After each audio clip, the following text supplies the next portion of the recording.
तो जैसा कि लास्ट एपिसोड में हम लोगों ने देखा था कि शुयांग ब्रदर बुफेन पर बहुत ज्यादा गुस्सा होता है क्योंकि उसे पता चल गया था कि वो मुसलसल मास्टर के साथ कांटेक्ट में है और इतने में मास्टर खुद भी वहां पर आ जाता है। तो शुयांग उसे देखते ही पहचान जाता है कि मास्टर की बॉडी इंजर्ड हो चुकी है क्योंकि उसके इंटरनल ऑर्गन्स डैमेज थे।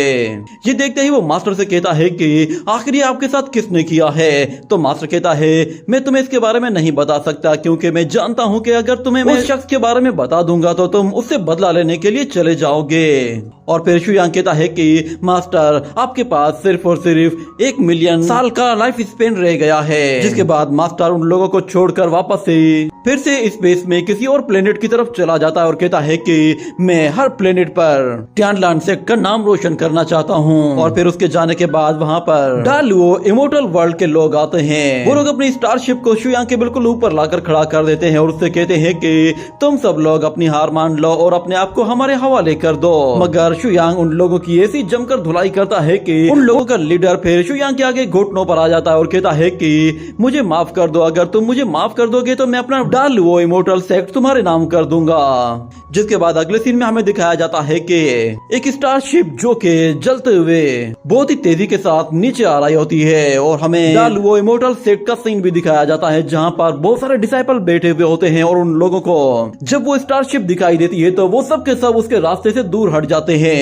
उन लोगों को लगा कि शायद उन लोगों का लीडर उन लोगों के लिए बहुत सारे रिसोर्सेज लेकर आया होगा। मास्टर को फेरी लैंड के बारे में पता चला होगा। उम्मीद है कि उन लोगों ने वहाँ से बहुत ही ज्यादा रिसोर्सेज इकट्ठे कर लिए होंगे। मगर वो लोग जब ऊपर से उस स्टारशिप को देखते हैं तो वो लोग भी बहुत ज्यादा परेशान हो जाते हैं क्योंकि वो स्टारशिप जल रही थी और डालुओ इमोर्टल सेट के बिल्कुल ऊपर आते ही उस स्टारशिप के अंदर से रोशनी निकलना शुरू होती है और देखते ही देखते एक जोरदार धमाका होता है जिसकी वजह से वो स्टारशिप फटकर पूरी जगह बिखर जाती है और हर जगह आग ही आग जलने लगती है।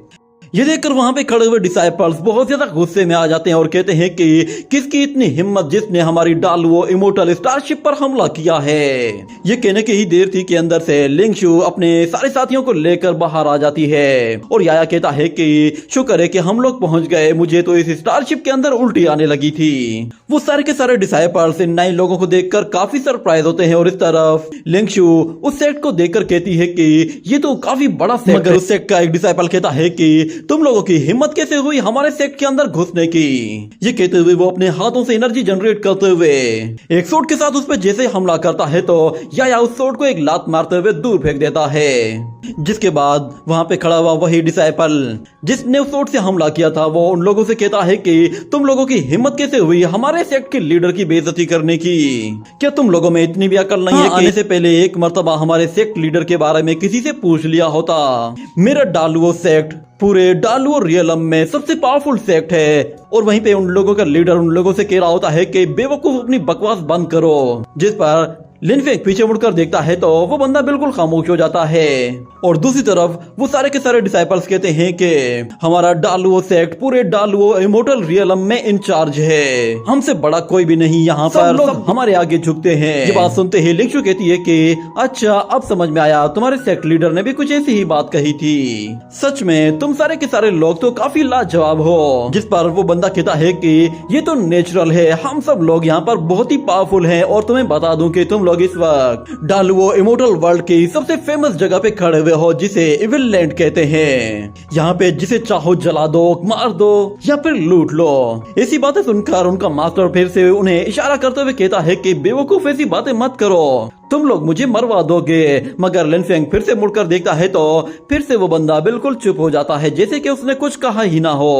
और दूसरी तरफ वो डिसाइपल अभी भी बता रहा होता है कि मेरा डालुओ इमोर्टल रियलम कोई मामूली इमोर्टल रियलम नहीं है। यहाँ पे आने वाले बंदे को सबसे पहले अपने सारे के सारे ट्रेजर्स हमें देने होते हैं। अगर वो बंदा अपने ट्रेजर सरेंडर नहीं करता तो वो यहाँ पे मारा जाता है। ये सुनते ही मिस चूचू फौरन से मास्टर शुयांग के पास आती है और कहती है कि मास्टर ऐसा लग रहा है कि जैसे ये डालवो इमोर्टल सेक्ट बहुत ही ज्यादा अमीर होगा। जिस पर वो लड़का कहता है कि अपनी बकवास बंद करो, मगर वहीं पे उसका मास्टर आ जाता है और कहता है कि तुम अपनी बकवास बंद करो, कब से तुम्हें बंद करने के लिए कह रहा हूँ। आज से ये बंदा तुम्हारा नया लीडर है, इसलिए इसके आगे झुको और ये जो कहता है इसकी बात मान लो। ये सुनकर उन लोगों को एक झटका सा लगता है और वो कहते हैं कि क्या कहा तुमने, ये हमारा ओवरलोड बनेगा। आखिर ये है तो उन लोगों का मास्टर कहता है कि इसका नाम शु यांग है, आज से तुम लोग इसे मास्टर शु यांग कहकर पुकारोगे। मगर वो डिसाइपल कहता है कि ये और मास्टर, मैं तो इसे बिल्कुल भी नहीं मानने वाला, क्योंकि इसकी बॉडी से तो एक हल्की सी एनर्जी फील हो रही है जो कि एक सिर्फ की रिफाइनर की हो सकती है। और वो शुयांग से भी कहता है कि तुम हमारे लीडर बनने के लायक ही नहीं हो, इसीलिए तुम्हें कोई भी यहाँ पे नया लीडर एक्सेप्ट नहीं करने वाला। और अगर तुम चाहते हो कि हम लोग तुम्हें अपना मास्टर मान ले तो तुम्हें इसके लिए खुद को प्रूव करना पड़ेगा। और हाँ, अगर तुम्हारे जैसे बंदे को हमने मास्टर बना लिया और डालवो इमोर्टल वर्ल्ड में ये बात फैल गई तो सब लोग हमारा मजाक उड़ाएंगे, हमारी रेपुटेशन मिट्टी में मिल जाएगी। और फिर वो अपने सेक्ट लीडर से ही कहते हैं कि अगर आप इस मामूली से वॉरियर को हमारा लीडर बनाना चाहते हैं तो इसलिए हम आपकी भी बात नहीं मानेंगे।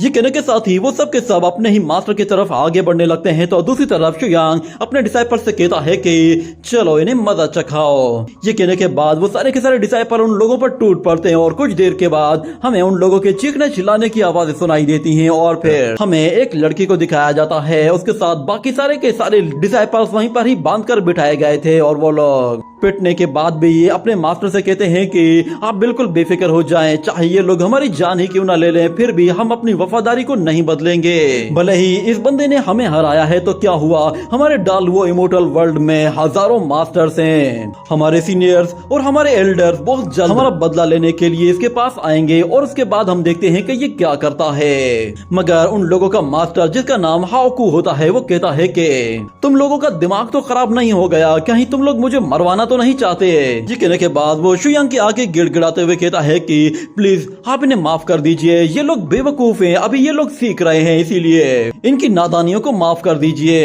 इन लोगों ने अभी बहुत कुछ देखना है, आपके बारे में ये लोग शायद कुछ भी नहीं जानते, इसीलिए ये आपके सामने इस तरह बिहेव कर रहे हैं। इनकी तरफ से मैं आपसे माफी मांगता हूँ। आज से मैं ही अनाउंस कर रहा हूँ कि आप ही यहाँ के नए मास्टर हैं। डालवो इमोर्टल सेक्ट आज से आपके ही कंट्रोल में होगा। मगर शुयांग कहता है कि नहीं, इतना काफी नहीं है। तो वो बंदा कहता है कि आज से पूरा का पूरा डालवो इमोर्टल रियलम ही आपका है। मगर इस पूरे के पूरे डालवो इमोर्टल रियलम के अंदर हजारों की तादाद में एल्डर्स और मास्टर्स हैं। मुझे नहीं लगता कि आप इतने ज्यादा लोगों को एक साथ फेस कर पाएंगे, क्योंकि आपके पास ना कोई बैकअप है, ना ही आपकी टीम इतनी ज्यादा स्ट्रॉन्ग है। आप इतने कम लोगों के साथ इतने ज्यादा लोगों का कैसे मुकाबला करेंगे? अगर आपको इस पूरे के पूरे डालवो इमोर्टल रियलम में राज करना है तो फिर इसके लिए आप लोगों के पास एक बहुत बड़ा बैकअप प्लान मौजूद होना चाहिए। और मुझे आपके पास कोई भी बैकअप प्लान नजर नहीं आ रहा, ना ही आपके पास कोई आर्मी है, ना ही आपके पास कोई ऐसा वेपन है कि जिससे आप इतने लोगों को हरा सकें। ये सुनकर शुयांग कहता है कि बैकअप, अच्छा अब समझ में आया। कहते ही वन डाउ ब्लैक होल टेक्निक को यूज करते हुए शुयांग वहां पर एक बहुत बड़ा ब्लैक होल क्रिएट कर देता है, जो कि पूरे के पूरे उस सेक्ट के ऊपर फैल जाता है। पावर इतनी ज्यादा होती है कि उसके नीचे मौजूद पूरा का पूरा पहले से गिरकर तबाह हो जाता है। और दूसरी तरफ शुयांग अपनी एक और टेक्निक को यूज करता है। इस टेक्निक की मदद से वो अपने फेरी लैंड को उस डालवो इमोर्टल रियलम के साथ कनेक्ट कर देता है, जिससे वहां पर एक स्पेस चैनल क्रिएट हो जाता है। ये देखकर वो सारे के सारे लोग बिल्कुल हक्के बक्के रह जाते हैं, क्योंकि शुयांग के पास बैकअप में पूरा का पूरा फेरी वर्ल्ड मौजूद था। और शुयांग अपनी पावर की मदद से जिसे भी चाहे वहां से स्पेस चैनल के जरिए डालवो इमोर्टल रियलम में बुला सकता है। ये देखते हुए वो सारे के सारे डिसाइपल बिल्कुल हक्के बक्के रह जाते हैं और कहते हैं कि ये तो फेरी लैंड है। इसका मतलब ये है कि पूरा का पूरा फेरी लैंड शुयांग को बैकअप कर रहा है। इसका मतलब ये है कि शुयांग यहाँ पे सबसे ज्यादा पावरफुल है। ये सुनकर याया उससे कहता है कि हाँ, तुमने बिल्कुल सही कहा, मेरा मास्टर बैकअप बनाने में तो एक मास्टर है, उससे बढ़कर कोई भी अच्छा बैकअप नहीं बना सकता। और ये बात भी मैं तुम्हें बता दूं कि पूरा का पूरा फेरीलैंड शुयांग का बैकअप नहीं है, बल्कि शुयांग फेरीलैंड का बैकअप है। अगर किसी ने फेरीलैंड की तरफ आंख भी उठाकर देखी तो शुयांग उसे नहीं छोड़ेगा। और अगर तुम वाकई में मेरे जैसे ही समझदार हो तो तुम्हारे लिए बेहतर यही है कि तुम अभी से ही मास्टर शुयांग को एक्सेप्ट कर लो और उसके सपोर्टर बन जाओ। ये सुनते ही वो बंदा कहता है कि मास्टर, आज से आप ही मेरे मास्टर हैं। मैं आपको अपनी आखिरी सांस तक फॉलो करता रहूंगा। और वहां पे मौजूद सारे डिसाइपल भी शुयांग को अपना मास्टर एक्सेप्ट कर लेते हैं, जिसके बाद शुयांग कहता है कि आज से हम लोग डालवो इमोर्टल रियलम को स्काई ब्लू इमोर्टल रियलम का नाम दे रहे हैं। यानी कि अब ये सेक्ट पूरा का पूरा टियानलान सेक्ट में ट्रांसफॉर्म हो गया है। शुयांग उन लोगों से कहता है कि जाकर पूरी दुनिया को ये बात बता दो कि अब यहाँ पर सिर्फ और सिर्फ मेरे टियानलान सेक्ट का ही राज चलेगा। अगले सीन में हम लोगों को एक मैप दिखाया जाता है जो कि डालवो इमोर्टल रियलम का होता है। वो लोग उस मैप को देखते हुए कहते हैं कि ये मैप तो बिल्कुल फेरीलैंड के मैप के जैसा ही है। मगर दूसरी तरफ हाओकू मास्टर उन लोगों से कहता है कि इस इमोर्टल वर्ल्ड में हर बंदा ही कल्टीवेटर है और उनमें से कुछ ज्यादा पावरफुल हैं तो कुछ एक्स्ट्रा ऑर्डिनरी पावरफुल हैं। मगर सानियान कहती है कि क्या हुआ अगर वो सारे के सारे कल्टीवेटर्स हैं? हमारे टियानलान सेक्ट में कल्टीवेटर्स भी हैं और डीमंस भी हैं, और हमारे टियानलान सेक्ट में कोई भी छोटा या बड़ा नहीं होता, इसलिए हम सब लोग यहाँ पर बराबरी के साथ काम करते हैं। और ऊपर से तुम लोग यहाँ पर जंगल के कानून के साथ काम कर रहे हो और इस चीज को तुम लोग नेचर कहते हो। वो बंदा कुछ बोलने की कोशिश कर पाता है, इतने में अचानक फिर वहाँ पर लिंक्शु बोलना शुरू कर देती है और कहती है कि मेरे स्काई ब्लू सेक्ट का जो भी बंदा डिसाइपल बनता है वो अपनी मर्जी से जो भी करना चाहे कर सकता है, उसे किसी तरह की कोई रोक टोक नहीं होती। बस एक बात याद रखना कि हमारी स्काई ब्लू सेक्ट की स्वॉर्ड वो कभी भी हमारे स्काई ब्लू सेक्ट के अपने लोगों के लिए इस्तेमाल नहीं होनी चाहिए, बल्कि वो बाहर के दुश्मनों के लिए यूज होनी चाहिए। तो लिनफेंग कहता है कि चलो आ जाओ, मैं तुम्हें समझाता हूँ, तुम्हें मेरी बात बहुत ही आसानी से समझ में आ जाएगी। तुम जिसे भी चाहो मार सकते हो, मगर तुमने अपनी फैमिली को मारने से अवॉइड करना है। चाहे कुछ भी हो जाए, तुमने कभी भी अपने लोगों पर हमला नहीं करना, इस तरह तुम अपने ही सेक्ट के गद्दार कहलाओगे। ये कहते हुए वो उसे एक अटैक करने का डेमो भी करके दिखा देता है। मगर फिर शुयांग कहता है कि लिनफेंग, तो लिनफेंग कहता है कि यस मास्टर। उसे लगा कि शायद मास्टर उसे शाबाशी देगा, मगर मास्टर कहता है कि मैं टियानलान सेक्ट हूँ और मुझे ऐसे लोग चाहिए जो कि स्ट्रेंथ में चाहे जितने भी पावरफुल हो, कितनी भी हाई रैंकिंग के क्यों ना हो, मुझे इससे कोई फर्क नहीं पड़ता। बस मुझे ऐसे लोग चाहिए जो कि मेरे साथ लॉयल हो, फिर भले चाहे उनका लेवल कुछ भी हो। ये सुनकर वो सब लोग कहते हैं कि हम लोग समझ गए मास्टर। जिसके बाद एल्डर लुओ फेंग कहता है कि मास्टर आप बिल्कुल बेफिक्र हो जाएं, हम लोग डालवो इमोर्टल रियलम के सारा ही डिसाइपल्स को बहुत ही अच्छी टीचिंग्स देंगे, जिसके बाद ये सारे के सारे हमारे स्काई ब्लू सेक्ट के वफादार बन जाएंगे। बस आपके हुक्म की देर है, आप अगर आज ही कहेंगे तो हम लोग आज ही ये काम शुरू कर देंगे। तो शुयांग कहता है कि ठीक है, तो फिर आज से ही ये काम शुरू कर दो।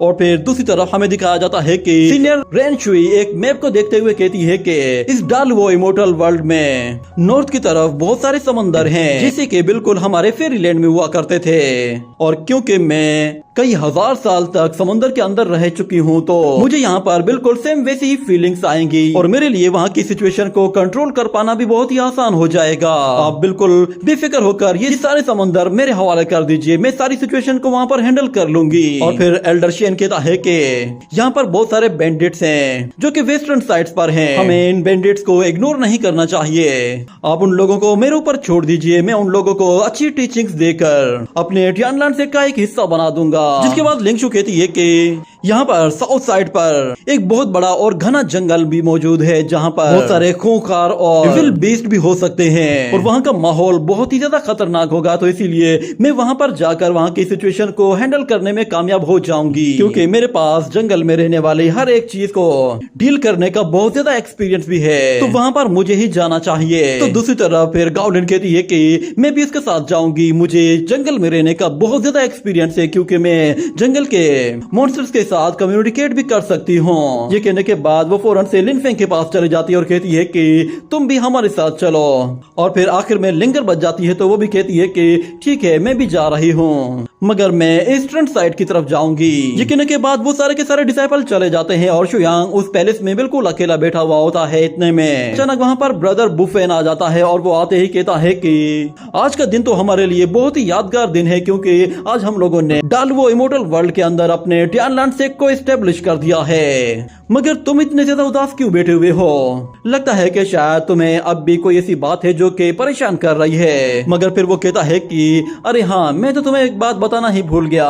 मैं जब होंगमेंग रियलम में था तो वहाँ पर हमारे सेक्ट का तो एक गेट भी नहीं हुआ करता था। मैंने सोचा भी नहीं था कि हम लोग एक साल के अंदर अंदर अपने स्काई ब्लू सेक्ट को पूरे के पूरे फेरी लैंड में फैला देंगे। और तुम्हें देखकर ऐसा लग रहा है कि जैसे तुमने यहाँ पर बहुत ही अच्छे से काम संभाल लिया है। ये सुनकर शुयांग उससे कहता है कि ब्रदर, ऐसा क्यों लग रहा है कि शायद अब तुम भी यहाँ से जाने वाले हो? तो ब्रदर बुफेन कहता है कि हाँ, मगर मैं तुम्हें छोड़कर जाना नहीं चाहता। मैं तुम्हें बहुत ज्यादा मिस करूंगा।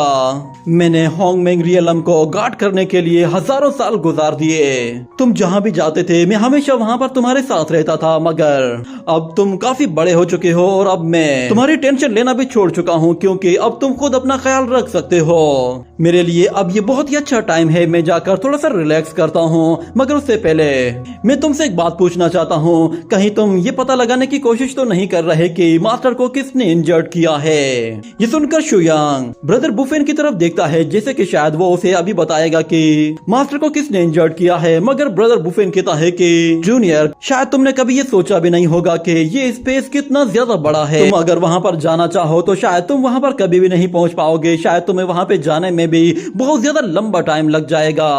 मगर तुम बिल्कुल बेफिक्र हो जाओ, मेरे पास तुम्हारे काम की एक चीज है। ये कहते ही वो अपनी एनर्जी के जरिए वहाँ पर बहुत सारी स्टारशिप्स को लेकर आ जाता है और शुयांग से कहता है कि ये सारी की सारी स्टारशिप्स हैं। मैंने और मास्टर ने हजारों साल स्पेस में अलग अलग प्लेनेट्स में जाकर इन स्टारशिप्स को जमा किया है। तुम्हें अगर इनमें से कोई भी स्टारशिप चाहिए तो तुम उसे चूज कर सकते हो।